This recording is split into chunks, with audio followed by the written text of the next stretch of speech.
Have you ever thought, or maybe asked yourself, why someone didn't tell you something in the first place? And you realize that it was probably a hard conversation to have, and that person chose not to have it with you. But you think back and you're like, if they had chosen to have that hard conversation to have with you, then you wouldn't be stuck in the position you're in now.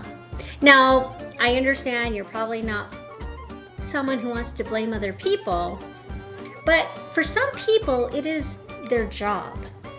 Stay tuned so I can tell you how.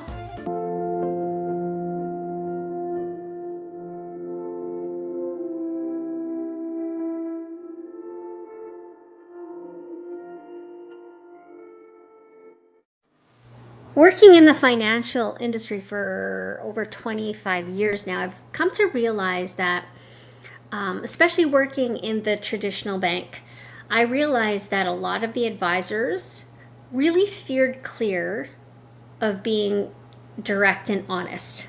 Okay. Now, I'm not talking about being direct and honest when, for instance, somebody would come in and complain because they bounced a check, and being honest and saying, well, you didn't have any money in there, right? Like, or being very direct and maybe less empathetic as to what was the actual problem. But let's even stay on that topic. A lot of advisors, bankers, traditional advisors steer clear of having a conversation that, to me, I think is probably more human than anything else. I think that if somebody was going to come to me for help, then they've given me permission to tell them what the problem is so that we can fix it. Okay? It's not a judgment. It's more about what I see it's from what I see from an objective point of view plus an expert opinion. So when you go to a bank, for instance, and you're very, deep in debt, and you just want help, and you think that the advisors there will be able to help you either with a product or advice or some magical potion that will make it all go away, the likelihood that it will go away is probably 0 to even -0, if that even exists. But the reason why that problem never goes away is because the advisor is not asking the right questions about how you got there in the first place. Like, how did you actually get there in the first place so we can stop it from happening after I've helped you fix this situation you're in now? Very memorable client when I was working at the bank. It was a situation where they were always in overdraft, and it was almost like they were taking from Peter to pay Paul a lot of the time. She had like a few kids. She was a stay-at-home mom. I think her husband worked really hard. I think he was actually in the military. And she was always in the bank and always in overdraft. And somebody positioned the idea that, hey, I noticed that you're making these minimum payments on all these various credit cards. How do you feel about maybe taking a look at that so we can help you? And like at the end of the day, what we did is we refinanced everything because that's really the only option she had to get out of this hole that she kept digging herself into. And we ended up refinancing the mortgage. I referred her to a financial planner so that they can get her started on all that freed up cash flow that they can actually start saving money. And, in hindsight, when I think about what I did, I feel like that was probably above and beyond. I think a lot of advisors would just do the refinance mortgage and say, see ya, right? Because they didn't have any money to save, so they would never have been referred to a financial planner. But I took it upon myself because there was so much cash flow that we had freed up for them. And, they made pretty good money and had nothing to show for it savings-wise. And they still had time to save for that retirement. But when I made that referral to the financial planner, first of all, it was probably a favor because the financial planner at the banks only deal with clients who have a specific amount of money. But when I referred that client to him and told her why I was doing it, she basically said, thanks, but no thanks. I know how to spend my money, thanks, right? Basically kind of like, how dare you kind of make this assumption that I can't save money on my own. And I'll do what I want with this extra money. And then, like, no word of a lie, I think it was like a month or two later, I checked the account again. She was back into overdraft. Anyways, that's a different story.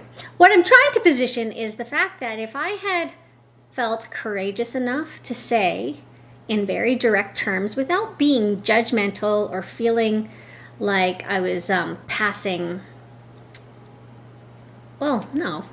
judgment, is to be really direct and explain to them that, listen, if you keep doing what you're doing, we're going to be back to where we were at, and we don't have any more equity in your home to refinance. So what are you going to do then? Like, your husband would have to get another job. You might have to get a job. Like, I should have said that. I should have said, why don't we take a look at your budget, right? I mean, in a way, I did kind of say something about the budget and taking some, extra precautions and putting some money away. But, and you know what? I think at that point, I realized that people are just people. They're going to do what they want to do. So really, at the end of the day, what did I have to lose by being direct and honest? Really? I mean, we did them a favor at the end of the day to free up that cash flow. And all I wanted to do was just explain to them, if we have the second option, the second chance of building wealth, why not take it? And she felt it was more of a judgment call. And I think that's where traditional advisors go wrong, where they don't want to make the recommendation. And there are ways to say it. Like, I mean, it's not like I said, you spend too much money on crap and you eat out too much, as I've noticed, right? Like, I didn't say what was actually obvious to where they were spending their money. But I could have said it in a way that explained, like, if we don't do something right now because we have the time, you may find yourself applying for subsidies when you turn 65. And those kind of weights, and of course I didn't know this at the time, but I could have said something to that effect, right? And I think a lot of advisors don't know.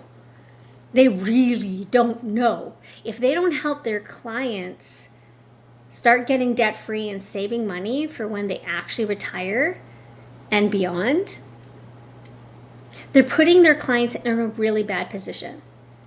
So when I had the opportunity to leave the bank, that's what I envisioned. That's what I envisioned for my own financial business, was to be able to build budgets for people, for them to see, like, if we continue where we're going, like what we're doing right now, this is kind of where you're going to end up at. I have an opportunity to help fix that, but we need to kind of dig deep as to why we're in this place to begin with, right? Can you help me understand? Go into, what happens on payday, who takes care of the bills, like all those things that I think a lot of advisors don't actually ask. And I'm forward thinking. I'm forward thinking in the sense that, yes, I got to get my clients' money working as hard for them as possible. But I also have to help them seal that hole where all that money is kind of sifting through, that they don't see, that I don't see. There's a leak somewhere in their money cash flow that neither of us can see unless the client really takes a good hard look at any possible gaps or holes in, their financial knowledge. And so the next time you go to a bank or your financial advisor, I would encourage you to ask them, can you help me do this?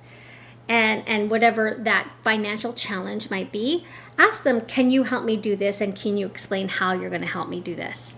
And if all they can say is, well, we have this product and maybe we can wrap it all up, that will help free up some cash flow. And then if you know for sure that you're one of those people who will go back to it because it's habits, right? I mean, the first thing you got to recognize is this habit. It's something that you were conditioned to do somehow in your life. This is how you were conditioned to treat money. You got to recognize that first. So if you're already at that point, that's great. But yeah, ask your advisor for the real skinny, I guess, the real reason why they suspect why you're at where you're at. And you know what? If you can't find an advisor who's willing to ask those questions for you, by the way, not for them, but for you, yeah, they're going to get whatever they're going to get because they're going to help you with whatever product or solution they have. But believe me, I don't like it when the solution I've put in front of them doesn't last very long. It's like sealing a hole with paper. It might help for a little while, but somehow that liquid's going to seep through the paper eventually if we don't find something else as to why this keeps happening. So I hope you got value from this, and I realized I just kind of went off on a tangent, but there were so many thoughts when I came up with this video as to why I felt like it was important. And, you know, for you advisors out there, I hope you find it in your process, in your business, in your services, how to feel empowered enough to come up with questions that will get your client to finally be done with their financial problems. Because I think that's all you want, isn't it? And I think that's all they want. And if it's a harder conversation and the client is not necessarily willing to kind of hear you at that time, believe me, you're going to be the only person who's ever told them that. And to me, that's all I could really hope for, is that someone's told this client how to avoid the problems they have now going forward. And I think some of you clients who might be listening to this, hopefully you feel empowered to reach out to me. If there is a financial challenge that you still feel like you haven't even approached, or just kind of put it away in hopes that it'll just go away one day, it's not going to go away. No one's gonna take it away for you. You have to really dig deep. There's a problem there, and maybe that problem can be fixed, and it's as easy as finding the right person to help you. I got you all. Have an awesome day.